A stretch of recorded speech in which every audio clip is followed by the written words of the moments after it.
Hey, Detroit Bob with you. Gonna do a little freelance in here.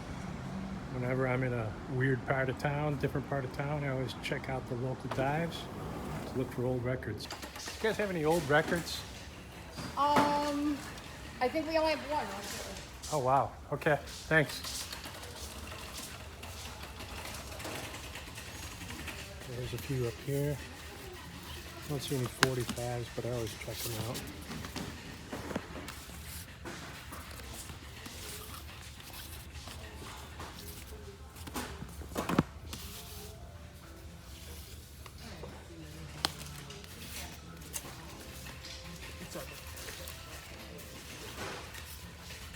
When you collect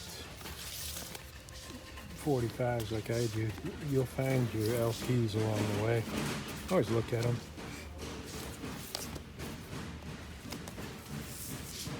Artwork on some of these is just great. Tom Jones. See a lot of the same artist. I love this. Someone was a big Tom Jones fan.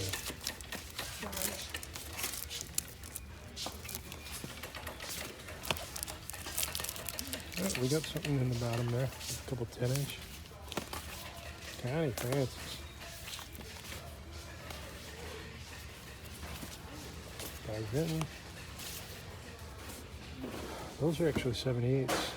So, find that old Robert Johnson one would be worth your while. Okay, not much here. Some kind of box set. Alright, let's move on. All right, Detroit Bob, we're doing a little freestyling, I call it. Looking around, I got 3 or 4 shops. Do a little thrifting. Shop number 1 was just a dud, but you know what? It was worth going in and checking it out. Never been there before. So does that mean I never come back? No. 3 weeks, this could have a whole different lineup of merchandise. So a lot of turnover at these places. So keep checking back. Don't get discouraged. Let's go see what's up next.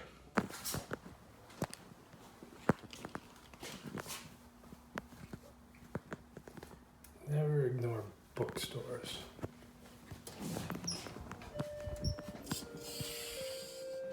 How you doing? Good. Got any old records? I've got some on the front table, and then some on this top shelf up here. Thanks. Sure.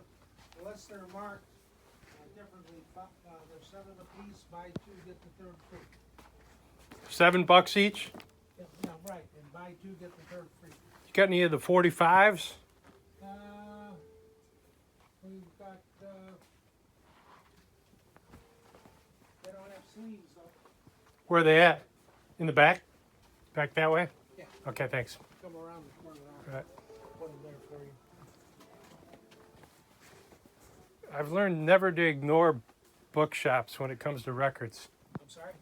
I said I've learned never to ignore a bookshop Oh, okay. when it comes to records. Good. Thank you. Sure. And then there's a case, that 45 case has got records in there. We're selling the case and the records together, 40.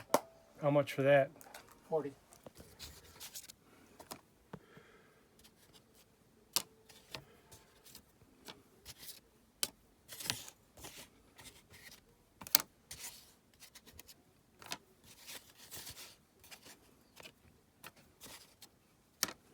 Sure is one nice day out there. Oh, it's like 86 degrees. Crazy. If it's not 80, it's close. Let's see. Sure is damn close. Indian summer. Yeah, actually, I think that's what it is. Next week is supposed to go down in the 40s. Yeah, right now it's 78. Damn. Beautiful.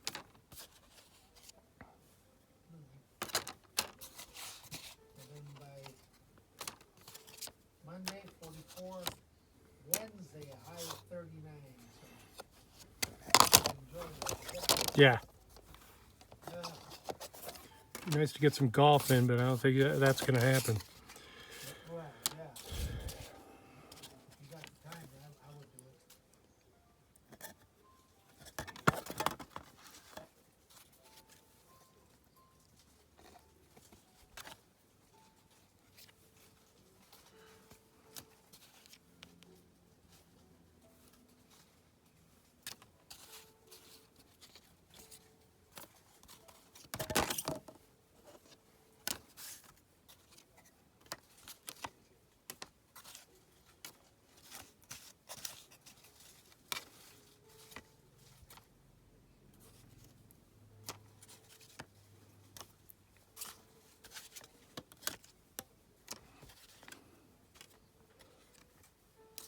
Where's that thrift store? Two Chicks or something?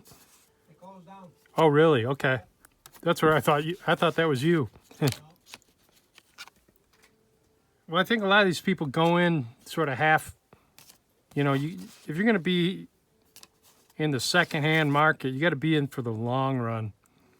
Well, I won't criticize them, but you know they were doing it part-time. So they got part-time business, part-time sales. Right.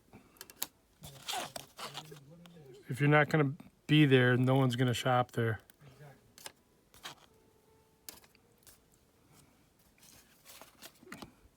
It only takes one time where a customer shows up and nobody's there, and then they'll never come back. Yeah, that happened a few times.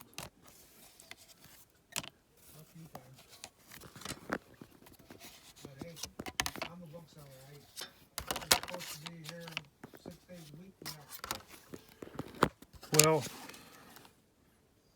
what I found is with old bookstores, they are committed to their passion, to their, you know, the printed word.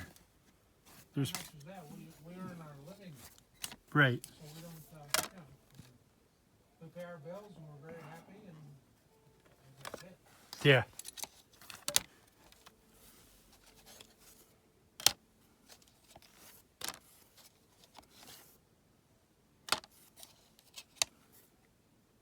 I went to that guy's shop over in Chesterton. Oh yeah, how was that? It was pretty nice.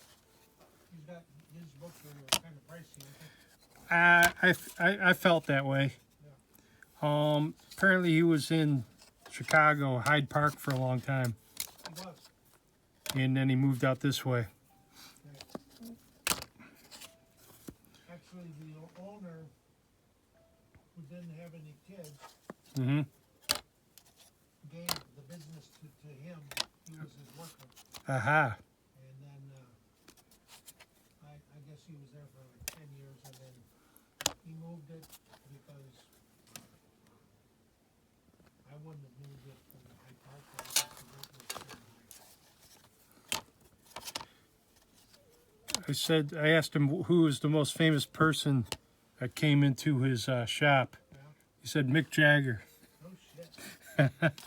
That's what I said. Wow. We're probably playing Yeah. in some South Side Chicago club or something, you know, Buddy Guys Club or something. And decided to go check out a local bookstore. Right. For bus out in front of our store and they came in the shop. But as far as which one it was, I would be lying to you Yeah. if I told you that. You would know. Well, these British bands are in love with Americana. Oh yeah. So where do you find that at the local book? Let's see. I don't.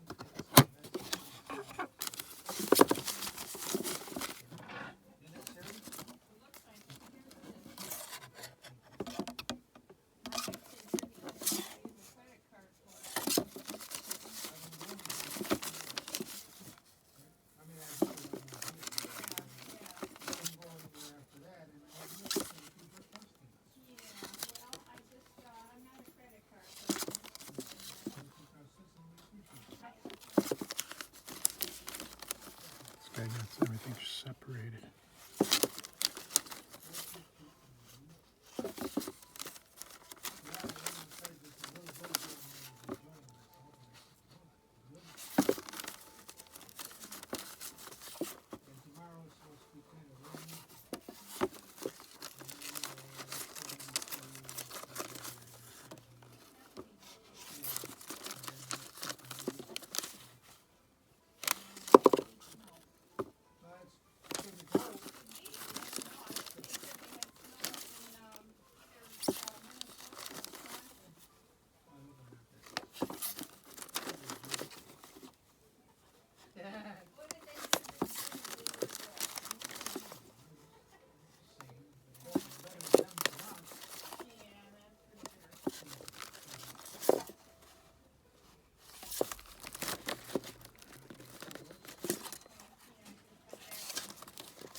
Interesting collection.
right, Detroit Bob back at you. This was a good stop.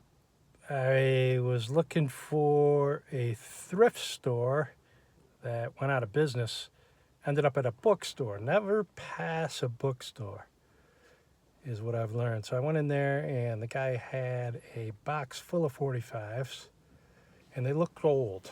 There was a few Elvis in there. Every 45 had a little what do you call it, spindle center hole thing in it.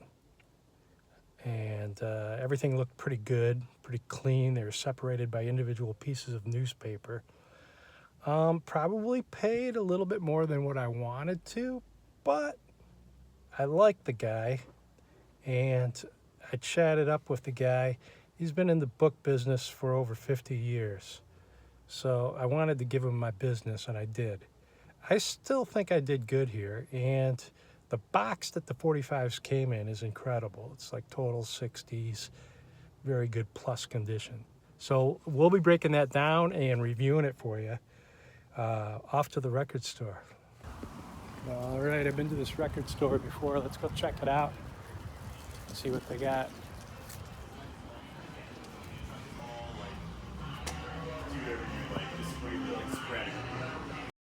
Region Records is a great stop. Make no mistake, this place sells LPs, but they do have a 45 section with picture-sleeved 45s in the back. Make no mistake, it sells records and stereo equipment primarily, but they do accommodate the 45 collector pretty well. Now, when I go through these records, you might think I'm skipping over some gems. I know what I'm looking for. I have a short list in my head. I have probably 8,000 45s on my want list. Do I have it memorized? No. But you don't have the time to go through your phone and try to look up your want list and look through the records. You could spend 8 hours in these places. So I flip and I film and I just keep cruising right along. I'm looking for iconic labels and iconic bands. I'm really looking for VJ, especially VJ 498, the Beatles' first release in the United States. They misspelt Beatles with 2 T's. Hey, so we're cruising along. I'm somewhat satisfied. Look at the artwork on these LPs or on these 45s. Do they match the LP? So sometimes they had a coordinated artwork between the LP, the 12-inch. And oh, hang on. Let's slow it down a little bit. Here's what I'm talking about when I say I'm looking for certain labels. The Stones, this little red logo that they have with the tongue and the lips, they printed that on everything. They went and created their own record label at some point, and all their 45s look like this for about a 10 or 15 year period. And it's sort of the sweet spot for Rolling Stone collections. Heartbreaker was a big radio hit. I believe it was off Goat's Head Soup circa 1973. So this is definitely catching my eye, and I'm walking out of there with this. Dancing with Mr. D on the B-side, another hit. All right, let's do the time warp again. Flipping and looking for those gems is what I'm all about. I have to film. I've developed the one-hand flip technique, but I got to get it better and quicker, so bear with me. I know what I'm looking for. Oh, look at Frank Sinatra. So I love this period. It's iconic, and you don't get a lot of picture sleeves with Frank, so that's definitely a possible pickup. Some weird-looking artwork there, and sometimes you're going to buy the album based on the artwork. What is it, a 78? I really don't know. It would go into the category of oddities. ABBA, I'm sure there's an avid ABBA. Oh, London Stones? Yep, picking that one up. So that's earlier than the yellow one that I showed before. Lenny Kravitz. Huh, that's not Lenny Kravitz. It looked like a Lenny Kravitz 45. So I'm just cruising along. These are all great, great records. I'm not buying every one of them. You got to be able to sift through it. Otherwise, you would just come out of here with boxes, which I have. When I started collecting, I literally came out of Region Records with boxes full of records. But that's what taught me my craft and how to categorize and get really, really good at them.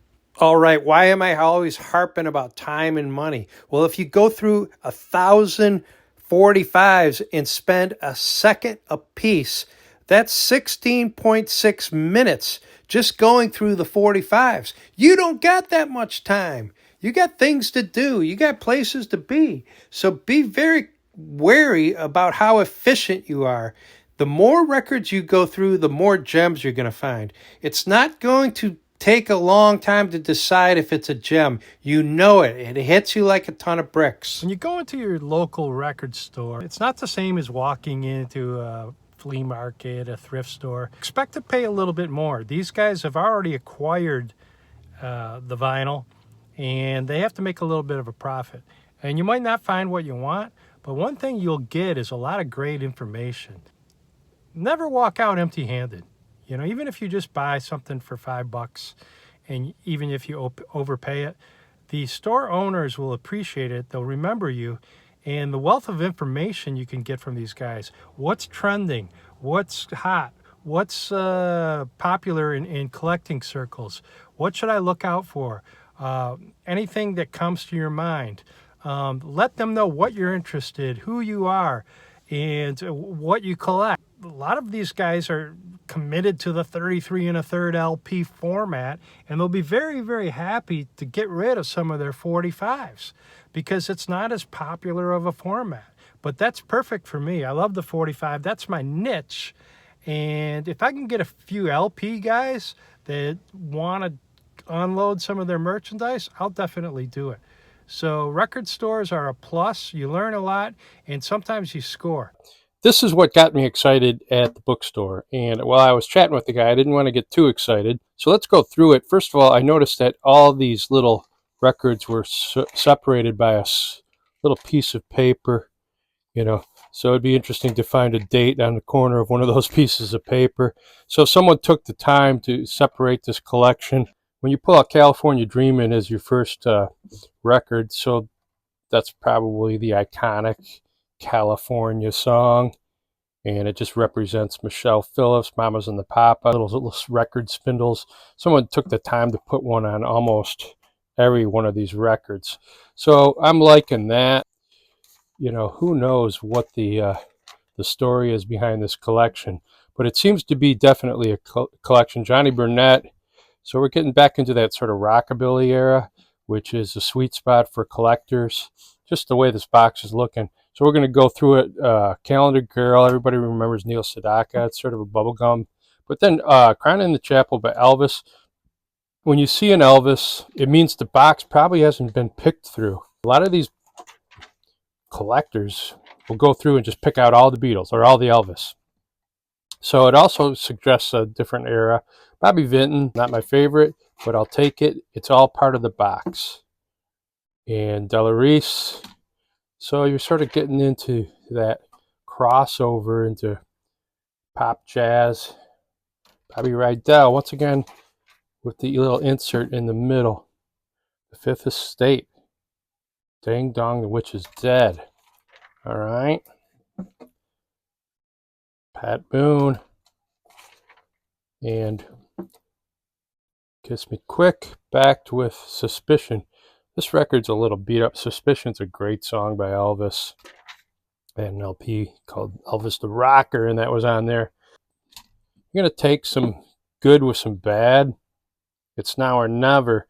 And this is a great Elvis single with the little salsa beat. Or is it a samba? I always get them mixed up, but it's sort of the 60s, and he's back from the war, and he's trying to catch up with the bossa nova beat there. And it's a great song. Gary Lewis. All right, so nothing with a date on these little sleeve or these little separators, but someone took the trouble to separate 45s. Probably somebody, because they didn't have any sleeves. You remember Winchester Cathedral? That was a sort of a novelty hit. Sounds like someone singing out of a broken microphone, but it was a catchy little tune. The Playmate. Who knows? This caught my eye. Command Records, the Ray Charles Singers. and Bluesette. So I've never seen this record before. It could be Ray's backup group, but I always thought they were the Rayettes. Who knows? University Records. What's this? The Little Dippers. Now that sounds like a doo-wop gang. So we'll definitely check that out. Nice to get a date off of one of these pieces of paper just to, you know, what year was this in fashion, right? Whatever, Sears catalog or some kind of Montgomery Ward, let's put it that way. They're out of business, so I think they closed in 1990s. Patty Page. And then most of these boxes, I think, came with numerical separators. Looks like we maybe have a combined box. It's sort of interesting. It's sort of like a time capsule. And you would, index your records and collect them and organize them and store them. Only the Lonely. If you don't know that song, then just stop watching this show. The String-Alongs.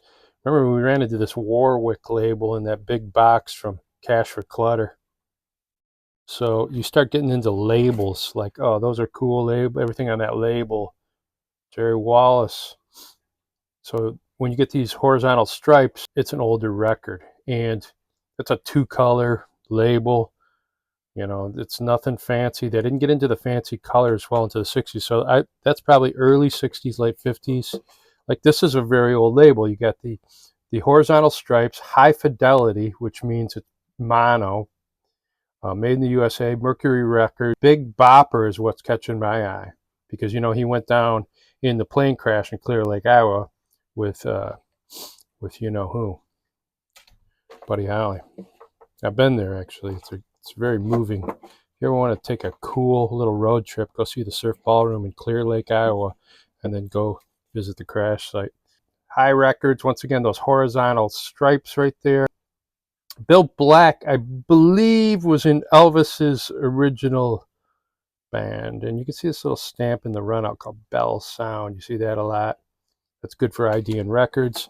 And use index cards. You want to definitely keep these as part of the set. I don't think I have a full set. Perry Como. My mom's a big fan of Perry. So we used to watch his shows on TV. McDonough with Shangri-La.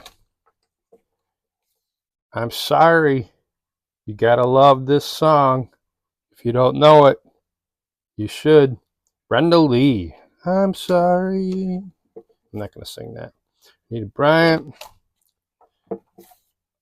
Strangers in the Night by Frank. Backside's a little, that might just be surface dirt. But you gotta have that in your collection, right? What am I missing here? Did I skip past one? Yeah, there we go. Ooh, Elvis, I'm Yours. And It's a Long Lonely Highway. Some of this later stuff, I think.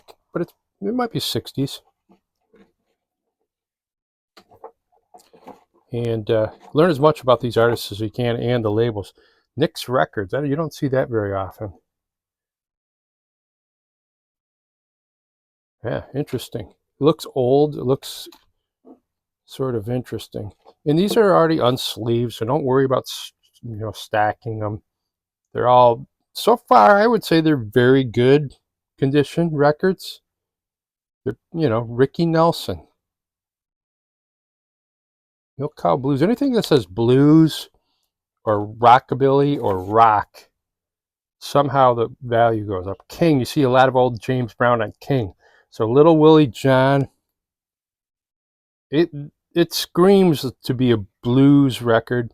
I don't know that much about Little Willie John, but definitely going to give that a listen. We'll get into some bubblegum stuff. Ricky Nelson. Don't underestimate how popular he was. Everybody knows Garden Party, but his early stuff, Hello Mary Lou, all that kind of stuff. This is a kick-ass song, and I don't think I have it. If you've never heard Dinah Washington and Brooke Benton, he sounds a little bit like Elvis, and I don't know who she sounds like. She's got just a great voice, but this is sort of like a rocker. and I think she comes out of the jazz circles, and he's sort of a, I would say, a R&B guy, but it's a good song. Here's the small hole, right? Oh, why? Because it's a 78, and see that 78 RPM. So that's not a 45, it's a 7-inch 78. I don't think I have any in my collection. I've seen them before, but mostly they've been like kids' records. So that's interesting. We'll look that one up and see what kind of value it has. What do we got here? Cap. Jack Jones. Well, this is like the ultimate lounge singer. I think he did a Love Boat song. And I got a soft spot for lounge music. Oh, you see the individual stickers in the bottom of the box. So those would go on the actual records themselves, and you would match up the record with the slot or the tab, and you would be super organized until you get too many records. All right, let's keep going. This caught my eye too. I think it's pretty much unplayed. Sort of a weird label. Chicago Heights, Illinois. So that, I've never seen that label. That's definitely something interesting. I have no idea who that artist is. Jay and the Americans.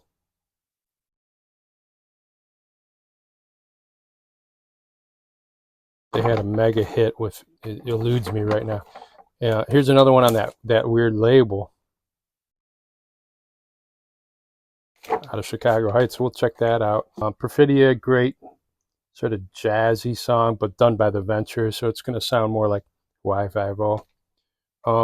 Still no date on these labels. Oh, and what I did was found 4 just laying loose, and he threw them in. I paid $40 for this. I think the case is worth $20. It's in really, really good shape. They call this I think a platter pack or something like that. But it's in great shape, and some people collect just the boxes. See, so by default, I'm starting to get a lot of these boxes. But before I lose my stack here, I love Conquistador by Procol Harum.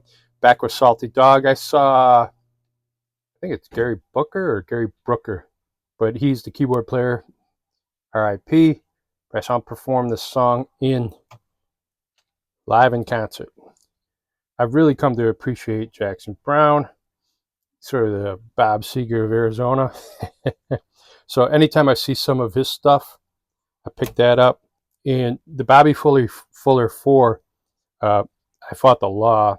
Clash's version of this is great, but the original, I remember just hearing as a kid, and they would play this song on rock radio in Detroit all the time. And I thought, wow, that just jumps. And you see Ace Records, this label gets me excited. And if you look at it, VJ Records, exclusively distributed through VJ Records. And VJ is what we're looking for out of Gary, Indiana, because the holy grail of records, Beatles, I think it's $4.98 on VJ, with the 2 T's, was on VJ Records.